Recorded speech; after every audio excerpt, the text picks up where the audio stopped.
आदमी आए और सभापति जी को स्टॉल छोड़ा कर स्वागत सत्कार करने के लिए मैं मगऊबाई से निवेदन करता हूँ। कमेटी के लोकप्रिय अध्यक्ष शैलेश जी सोनी मौजूद है। महेंद्र जी शर्मा से निवेदन करता हूँ कि आए और शैलेश जी का माला पहनाकर स्वागत करें।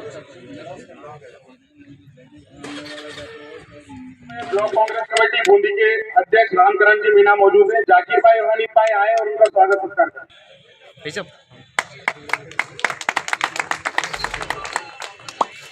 भरा हुआ है ऐसे हमारे आदरणीय पूर्व मंत्री हरिमोहन जी शर्मा साहब। बूंदी में विकास की नई गंगा बहाने वाली लोकप्रिय सभापति मधु जी नवाज़, सभी अतिथिगण और बूंदी के विकास प्रिय सभी नागरिक बंधुओं, आज बहुत ही हर्ष का विषय है कि बरसों से जिस बस स्टैंड की हालत इतनी बुरी थी, जहां पर भारतीय जनता पार्टी के राज्य में परिवहन मंत्री जिले से आते थे, उस बस स्टैंड की इतनी जर्जर हालत थी और किसी ने इसकी सुध नहीं ली थी। आदरणीय हरिमोहन जी शर्मा साहब और सभापति जी ने मिलकर इसको बनाने का एक विजन देखा और आज वो आप सबके सामने बस स्टैंड ने एक नई सूरत ले ली है। और बस स्टैंड ही नहीं, बूंदी के अंदर चाहे प्रवेश द्वार हो देवपुरा, जो परसों से डांबर रोड था, हर बार खराब होता था, वापस पेच वर्क हो जाते थे, लेकिन आज उस देवपुरा रोड पर सीसी सड़क बनने जा रही है। उसका काम चल रहा है, एक तरफ की तो बन चुकी है, दूसरी तरफ की अब बन जाएगी। चाहे बाईपास का रोड का काम हो, वो भी शुरू हो चुका है, नाला बनने जा रहा है और उसके बाद सीधी सड़क वहां बन जाएगी। मीरा गेट की सड़क हो, खोजा गेट हो, लंका गेट हो, चाहे वार्डों के अंदर के रोड हो, हर एक वार्ड के अंदर काम चल रहा है, हर एक मुख्य सड़क का काम चल रहा है। ये सब काम तब चल रहे हैं जब हमारे यहाँ कांग्रेस के प्रत्याशी 750 वोट से हारे थे।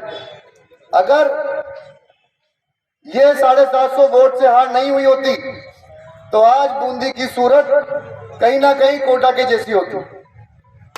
साथियों, आने वाले 1-2 महीने में विधानसभा चुनाव है, तो जब हम वोट डालने जाएं तो ये ध्यान रखें कि बूंदी के लिए विकास की सोच रखने वाले नेता कौन है और बूंदी को विकास के पथ पर कौन आगे लेके जा सकता है। धन्यवाद। जय हिंद, जय भारत। मंचासीन हमारे पूर्व वित्त राज्य मंत्री भाई साहब हरिमोहन जी शर्मा साहब, सब हमारे आए हुए अलग अलग संस्थाओं के अध्यक्ष महोदय, हमारे सभी पार्षदगण और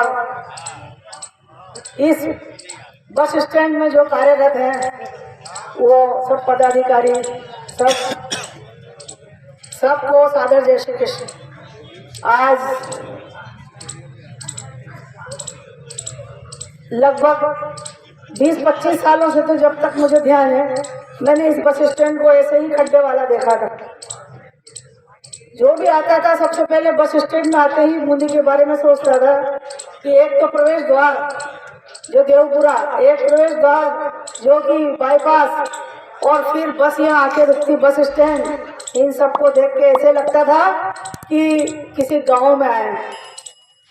और मैं तो ये कहूँ कि हर वार्ड को ले लो, हर जगह को ले लो, चाहे लंका गेट हो, खोजा गेट हो, अहिंसा सर्किल, मीरा दरवाजा हो, सबकी इतनी बुरी दशा बूंदी में थी। लेकिन जिस विजन से हम लोग चुनाव लड़े, वो विजन को लगभग हम पूरा कर रहे हैं और हर जगह के रोड सीसी बन रहे हैं। जो बाईपास का रोड है वो भी जल्दी ही काम शुरू होने वाला है। नाले के वजह से अटक रहा था, नाले का काम चालू हो गया, सीसी नाला बन रहा है, वहाँ से होता हुआ वो पूरा लंका गेट जाएगा और दोनों रोड तुरंत उसके बाद बनना शुरू हो जाएंगे। बाईपास का बन ही रहा है, अहिंसा सर्किल आप देख रहे हो, तहसील का रोड जिसकी इतनी बुरी दशा थी वो काम चल रहा है, पूरा एसपी ऑफिस तक उस रोड आएगा वो। सदर बाजार, मोची बाजार सब बहुचर्चित रोड थे जो कि सीसी बने हैं। हर वार्ड में लगभग 3 हम बूंदी में हुए। कोई वार्ड ऐसा नहीं है जिसमें कि सीसी रोड नहीं बने हो। तो ये परिवहन, अभी आपको सतीश ने बताया कि ये परिवहन विभाग का काम था, लेकिन बूंदी का बस स्टैंड की ऐसी दुर्दशा देखकर भाई साहब की इच्छा थी कि इसको भी बनाया। धारीवाल जी ने जो हमको रोडों के लिए स्वीकृति दिए, पैसे दिए, वो RUIDP से ये हमारा जो बजट, थर्ड बजट योजना थी, उसमें हमने इसको लिया 2 करोड़ का रोड, जबकि नगर परिषद का इससे कोई लेना देना नहीं है। लेकिन फिर भी जनता की सुविधा को देखते हुए ये 2 करोड़ का रोड हम नगर परिषद से बनाया गया। और अभी हमारे नवल सागर, जहाँ पर जल्दी ही 15 करोड़ के काम, बूंदी के जितने भी दरवाजे हैं उनका सौंदर्यीकरण, इसका काम बहुत जल्दी चालू हो जाएगा। आप देख रहे होंगे बावड़ियों का काम चल रहा है। बूंदी एक पर्यटन नगरी है, तो इसके हिसाब से भी यहाँ पर बहुत काम होने हैं। और अभी हमारे 2.5 साल, लगभग 2.5 साल, हमारे 1.5 साल में ये सारा काम किया है जो आप देख रहे हैं। 1 साल कोरोना में निकल गया था, तो आगे आने वाले 2.5 साल में बूंदी की और क्या स्थिति होगी। और चुनाव जो 2 महीने बाद चुनाव आ रहे हैं, उसमें आप किस प्रत्याशी को जिताते हैं जो कि ये विकास करवा रहे हैं? कौन सी पार्टी? आप ये खुद अपने आप में झांक कर देखें कि विकास का विजन कौन सी पार्टी का है। तो इस पार्टी के प्रत्याशी को आप लोग जिताएंगे तो हमारे 2.5 साल में बूंदी की और दशा बदल जाएगी, ये हम आपसे वादा करते हैं। और विकास को गति देने के लिए पूरा प्रयासरत रहे हैं हम लोग। जो टाउन हॉल अभी बन रहा है वो पूरे बूंदी शहर वासियों के काम आने वाला है, जिसमें कि 1000 सीट बैठने की और कुछ छोटा मोटा कार्यक्रम कराने के लिए उसमें पूरी जगह रहेगी। हमारे नगर परिषद की जो जर्नल बिल्डिंग है, नई बिल्डिंग लगभग 7-8 महीने में ही बनकर तैयार हो जाएगी। तो ऐसे अनेक काम बूंदी में जो हम लोगों ने किए और आगे 2.5 साल में बहुत कुछ करेंगे। आप लोग इसी तरह से प्यार और सहयोग बना के रखें।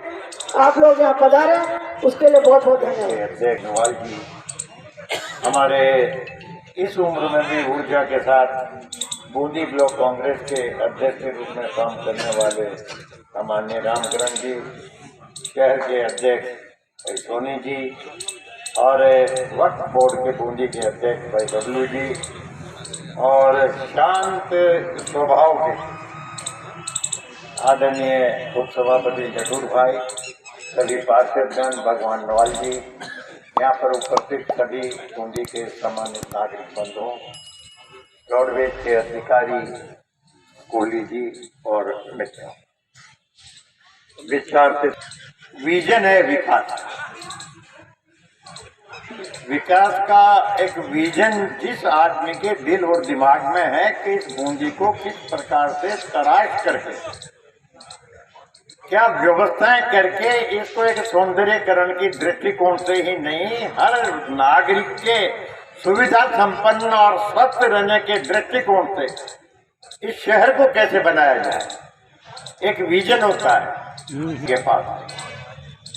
ये ईश्वर प्रदत्त ताकत और शक्तियां हैं कि व्यक्ति तो सभी को बनाया है, लेकिन विजन इस देश में अलग अलग किस्म के अलग अलग व्यक्तियों को अलग अलग प्रकार से दिया। तो जिसके दिल और दिमाग में विजन है, उसके मन में परिकल्पना है कि मैं मेरे शहर को कैसे बनाऊं। एक विजन था धारीवाल के पास, किसी ने सोचा भी नहीं था अपनी जिंदगी में, और न आज भी हम सोच पा रहे हैं कि कोटा का रिवर फ्रंट के नाम से जिस प्रकार का निर्माण किया गया, वो परिकल्पना राजस्थान के ही नहीं, देश के किन्हीं भी नेताओं के दिल और दिमाग में नहीं थी जो परिकल्पना होती। आज विश्व प्रसिद्ध है, भारत प्रसिद्ध है, राजस्थान प्रसिद्ध है, और एक राजस्थान के विकसित शहरी मॉडल के नाम पर मुख्यमंत्री जी उसको पूरे देश में प्रदर्शित कर रहे हैं। तो ये विजन था। पद पर तो और भी रहे। हमको गर्व है कि हमारे लोकसभा के अध्यक्ष बिरला साहब भी सर्वोच्च शिखर पर है ईश्वरीय अनुकंपा। लेकिन सर्वोच्च शिखर पर बैठो या छोटी मंत्री की कुर्सी पर बैठो या विधायक की कुर्सी पर बैठो, विजन और विजन के साथ उसको काम को पूरा कराने की जो परिकल्पना है ना, वो दुर्लभ है।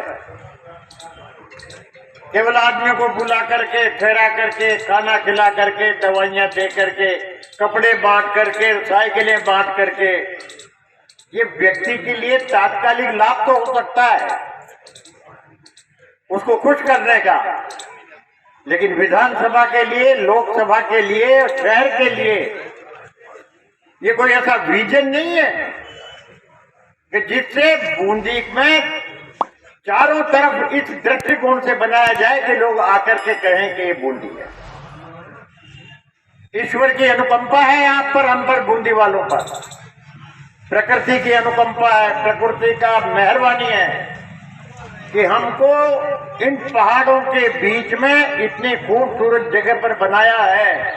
लेकिन इस खूबसूरत जगह को और अधिक खूबसूरत बनाकर राजस्थान और देश के पटल पर रखने का जो विजन था वो बरसों से गायब। और उसी का परिणाम है कि हमारे शहर के हालात क्या थे। ये तो हमने पहली बार विजन दिया नगर परिषद के चुनाव में, किसी भी पार्टी ने नहीं दिया, नेतृत्व करने वाले लोगों की पार्टी ने भी नहीं दिया।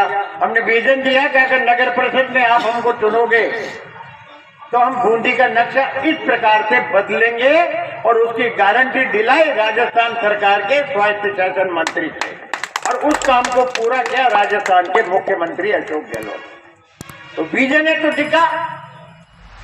पहले भी 5 साल तक थे, विधायक भी थे, नगर परिषद भी इनके पास 10 साल से थी, लेकिन न विजन था, न कल्पना थी, न सोच था, और न बूंदी के प्रति लगाव। जो जन्म से यहाँ रहा है ना, जो जन्म जिसने लिया है, उसके मन में दर्द हो सकता है आगंतुक लोगों के, चाहे हमारे दल के हों, चाहे वो दूसरे दल के हों, जो यहाँ अतिथि के रूप में आकर के पद प्राप्त कर लेते हैं, उनका बूंदी के प्रति अपने अंतर मन में स्नेह हो ही नहीं सकता। तो ये परिस्थितियां बनी, हमने जो भी कुछ बड़ा वो हमने आपका काम किया। आगे का विजन है सरकार से कोटा में नया विजन देख करके इन 5 सालों में एक परिदृश्य पे लाया गया। वैसा ही मैं आपको विश्वास दिलाता हूं कि आगे आने वाले समय में कांग्रेस की सरकार बनेगी, और आपने यहां से कांग्रेस के उम्मीदवार को अगर विजयी बनाया तो मैं विश्वासपूर्वक आपको विश्वास दिलाता हूं कि विजन के आधार सालों में बूंदी राष्ट्रीय और प्रांतीय परिदृश्य में एक नए रूप में देखने को मिलेगी। तो इसी तरह नई नई अपडेट्स व जानकारी जानने के लिए देखते रहिए हमारे साथ दर्शन न्यूज, जो है आप सबका अपना विश्वास। व चैनल को लाइक, शेयर व सब्सक्राइब करना ना भूलें।